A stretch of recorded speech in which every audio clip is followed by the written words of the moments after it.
Hello everyone, welcome back to my channel. Last video में हम लोगों ने डिस्कस किया था general characteristics of kingdom fungi. कवक के जनरल कैरेक्टरिस्टिक्स को हमने डिस्कस किया था। आज के हम अपने इस वीडियो में क्लासेस ऑफ फंजाई यानी कि जो कवक है उसको जो क्लासेस में डिवाइड किया गया है, वर्गीकरण किया गया है, उसके बारे में डिस्कस करेंगे। चलिए स्टार्ट करते हैं अपना वीडियो।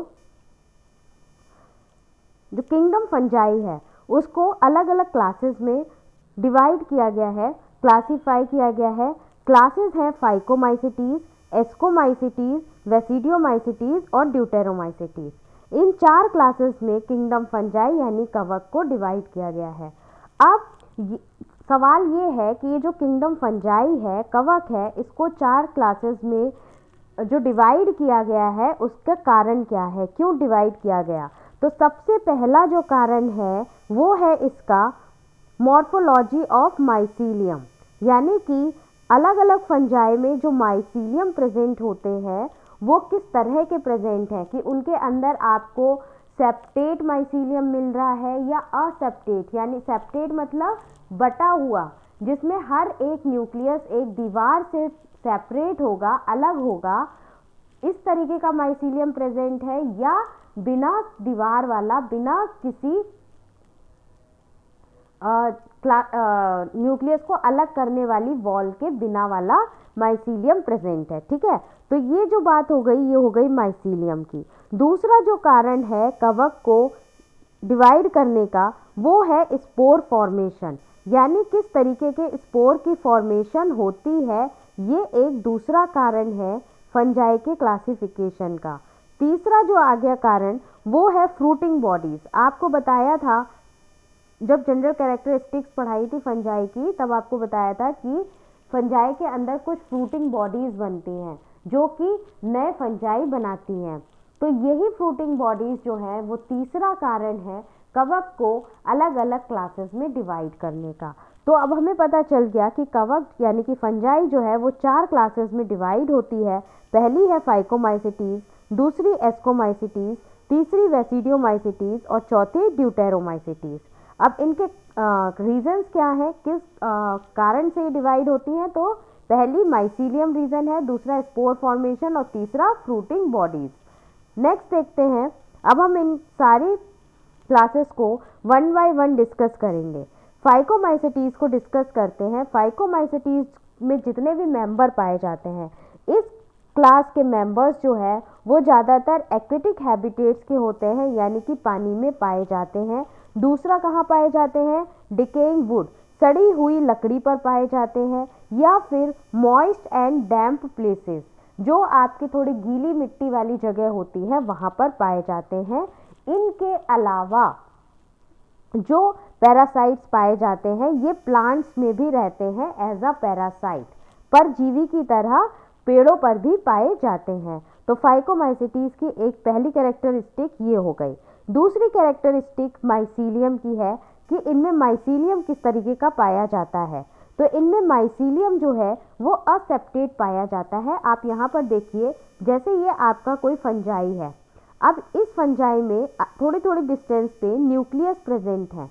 ये जो न्यूक्लियस है ये क्या है, किसी भी इस तरीके की दीवार से सेपरेट नहीं है, इनको अलग नहीं किया गया है।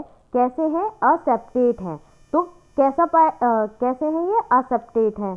ठीक है, ये हो गया, और इस तरीके से इसमें न्यूक्लियस प्रेजेंट है।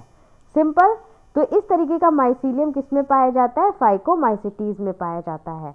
असेक्सुअल रिप्रोडक्शन होता है इनमें। असेक्सुअल रिप्रोडक्शन जो है वो जू स्पोर्स के द्वारा होता है और एप्लेनो स्पोर्स के द्वारा होता है। जू स्पोर्स जो होते हैं वो मोटाइल होते हैं, यानी एक जगह से दूसरी जगह पे मूव करते हैं, लेकिन जो एप्लेनो स्पोर्स होते हैं वो नॉन मोटाइल होते हैं, वो एक जगह से दूसरी जगह पर मूव नहीं करते हैं।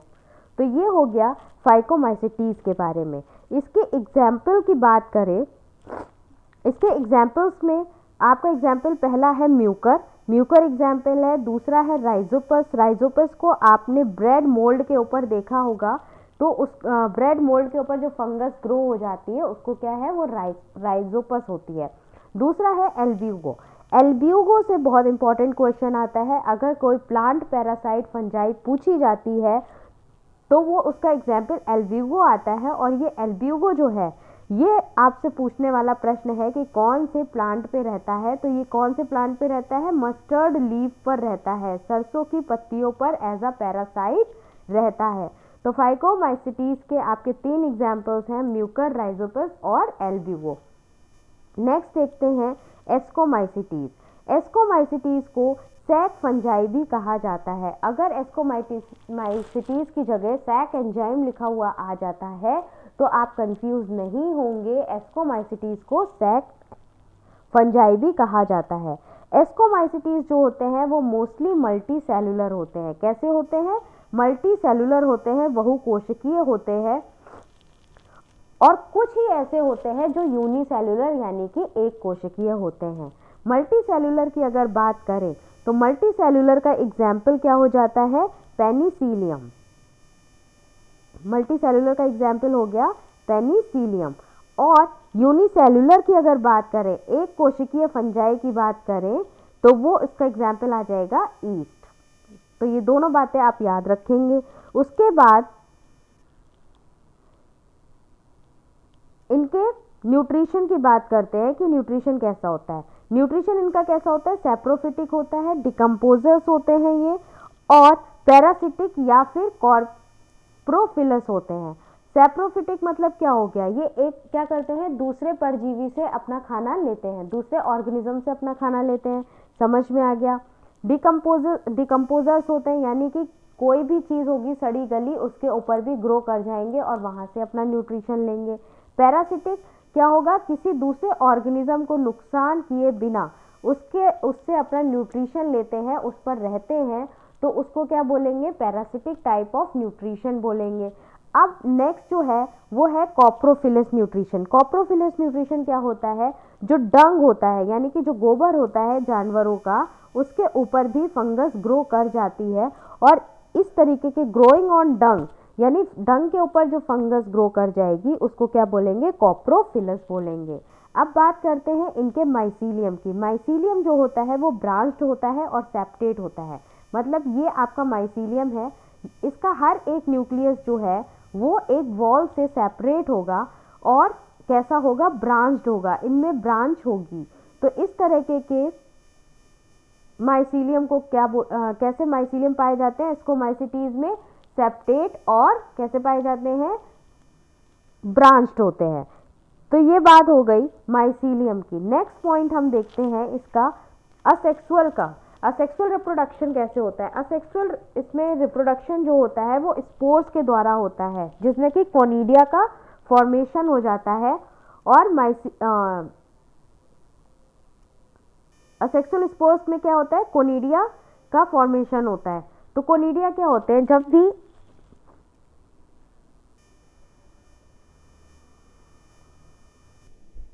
तो कोनिडिया क्या होता है? कोनिडिया में क्या होता है? कोनिडिया जो होती हैं वो नॉन मोटाइल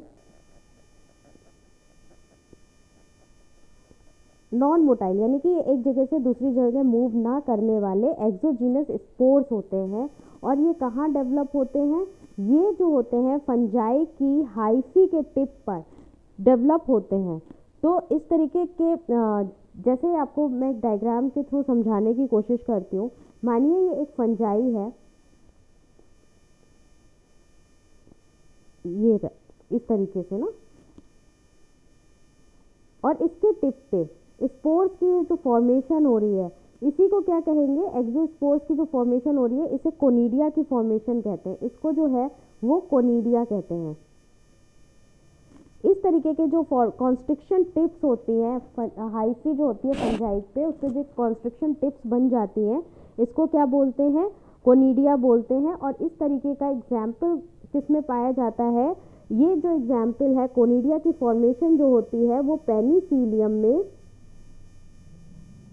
और दूसरा जो है एस्परजिलस में पाया जाता है। तो ये 2 एग्जाम्पल्स आप याद रखेंगे कि एस्कोमाइसिटीज के अंदर जो कोनिडिया की फॉर्मेशन होती है जिससे असेक्सुअल रिप्रोडक्शन हो रहा है, तो इससे क्या होता है? इसके एग्जाम्पल्स कौन से हैं? पेनिसिलियम और एस्परजिलस, 2 तरीके के एग्जाम्पल हो गए। अब बात करते हैं सेक्सुअल स्पोर्स की। जो सेक्सुअल रिप्रोडक्शन होता है उसमें सेक्सुअल स्पोर्स होते हैं और इन सेक्सुअल स्पोर्स को क्या कहा जाता है, एस्कोस्पोर्स कहा जाता है। ये जो एस्कोस्पोर्स होते हैं ये एक सैक लाइक स्ट्रक्चर बना लेते हैं जिसे एस्काई बोलते हैं। क्या बोलते हैं, एस्काई बोलते हैं। सिंगुलर प्लूरल फॉर्म में एस्काई बोलते हैं और सिंगुलर फॉर्म में इसको बोलेंगे एस्कस। ये एस्कस बनाते हैं।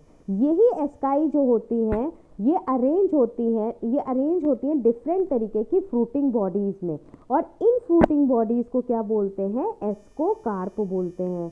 क्या बोलते हैं, एस्कोकार्प बोलते हैं। तो आप इसको याद रखेंगे कि जो एस्कोमाइसिटीज में फ्रूटिंग बॉडीज बनती हैं उनको एस्कोकार्प बोला जाता है। एग्जाम्पल की बात करें तो इसके अंदर एग्जाम्पल जो आ जाते हैं वो हैं आपके एस्परजिलस, एक एग्जाम्पल है एस्परजिलस, दूसरा है कैल्विसेप्स और न्यूरोस्पोरा। ये 3 एग्जाम्पल्स हैं जो आप याद रखेंगे एस्कोमाइसिटीज के अंदर। नेक्स्ट क्लास को देखते हैं। नेक्स्ट क्लास है वेसिडियोमाइसिटीज। वेसिडियोमाइसिटीज जो होती है कॉमनली नोन फॉर्म्स ऑफ वेसिडियोमाइसिटीज। जो नॉर्मल वेसिडियोमाइसिटीज होते हैं कॉमनली, अगर एग्जाम्पल की बात करें तो इसमें आ जाते हैं आपके मशरूम्स। मशरूम्स जो होते हैं वो वेसिडियोमाइसिटीज में आते हैं। दूसरे कौन से आते हैं, ब्रैकेट फंजाई आती है। ब्रैकेट फंजाई इसका एग्जाम्पल है, या फिर इनको पफ वॉल्स भी बोलते हैं। तो वेसिडियोमाइसिटीज कॉमनली फॉर्म वेसिडियोमाइसिटीज में एग्जाम्पल है मशरूम, ब्रैकेट फंजाई और पफ वॉल्स। अब इनके हैबिटेट की बात करते हैं तो वेसिडियोमाइसिटीज जितने भी होते हैं ये ग्रो कर जाते हैं सॉइल में, लकड़ी के लट्ठे पर या फिर पेड़ों पर भी ग्रो करते हैं। उसके अलावा ये लिविंग प्लांट बॉडीज में एज अ पैरासाइट रहते हैं, प्लांट में भी रहते हैं। अब इनके माइसीलियम की बात करें तो माइसीलियम इनका कैसा होगा, इनका माइसीलियम भी ब्रांच्ड होगा और सेप्टेट होगा। नेक्स्ट है असेक्सुअल रिप्रोडक्शन। असेक्सुअल रिप्रोडक्शन इसमें क्या होगा, असेक्सुअल स्पोर्स जो होते हैं वो जनरली इसमें नहीं पाए जाते हैं। तो इनमें असेक्सुअल रिप्रोडक्शन जो है वो वेजिटेटिव रिप्रोडक्शन होता है। और वेजिटेटिव रिप्रोडक्शन में भी किसके द्वारा होता है, फ्रेगमेंटेशन के द्वारा होता है। बहुत ही कॉमन रिप्रोडक्शन है, फ्रेगमेंटेशन के थ्रू होगा वेसिडियोमाइसिटीज में। अब सेक्सुअल रिप्रोडक्शन की बात करें तो सेक्स ऑर्गन्स जो होते हैं इसमें बिल्कुल एब्सेंट होते हैं, सेक्स ऑर्गन्स प्रेजेंट नहीं होते हैं, लेकिन फिर भी इनके अंदर प्लाज्मोगैमी होती है। क्या होती है, प्लाज्मोगैमी होती है। और प्लाज्मोगैमी आपको पता है कि फ्यूजन ऑफ 2 न्यूक्लियाई होता है, ठीक है। लेकिन इसमें क्या है, जब सेक्स ऑर्गन्स ही प्रेजेंट नहीं है तो न्यूक्लियाई भी नहीं होगी। तो इसमें फ्यूजन किस चीज़ का होगा, तो इसमें जो फ्यूजन होगा वो 2 वेजिटेटिव या फिर सोमेटिक सेल्स का होगा। किसका होगा, कोई भी 2 वेजिटेटिव या फिर सोमेटिक सेल्स जो होंगी उनका रिप्रोडक्शन होगा, उनका ही फ्यूजन होगा और नया जीनोटाइप बनाएंगे ये। अगला है the basidia are arranged in fruiting bodies. अब वेसिडियोमाइसिटीज के अंदर जो फ्रूटिंग बॉडीज बनेंगी उनको क्या कहा जाएगा, वेसिडियोकार्प्स कहा जाएगा। जो एस्कोमाइसिटीज में फ्रूटिंग बॉडीज थी वो कौन सी थी, एस्कोकार्प्स थी। वेसिडियोमाइसिटीज में कौन सी बनी, वेसिडियोकार्प्स बनी।